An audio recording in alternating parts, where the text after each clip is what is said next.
अस्सलाम वालेकुम दोस्तों। खुशबू भी है, रिश भी है और बिकरे भी। यानी हम पहुंच चुके हैं बकरा मंडी। ओ भाई, ये बकरा है या रिम्बो? देखो तो सही, अकड़ तो चेक करो। मेरे सेंग देखे, इनसे तो स्टील की कढ़ाई भी कट जाए।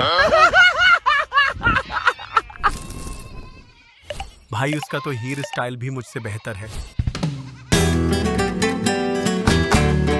ओ भाई, ये कौन है? मेरा नाम गुलाबू है और मैं सिर्फ फैमिली में सेल्फी देती हूँ। सेल्फी क्वीन बिकरों में भी आ गई। भाई ईद है ना या शादी, ये तो हर कोई मुझ पर हाथ मार रहा है। तुम बकरा हो भाई, बाराती नहीं। भाई, कुर्बानी का मतलब क्या होता है? दर्द होता है। नहीं भाई, सिर्फ दुआ होती है और गोश्त भी। मेरे साथ सेल्फी न ली तो समझो ईद गई। हो भाई, ये तो इन्फ्लुएंसर बकरा निकला। कितने का है ये? 3 लाख। फरी में ग्रास खाता है और पारक भी खुद जाता है। 3 लाख? भाई, मैं तो किस्तों में बेच रहा हूँ गर्दन तक।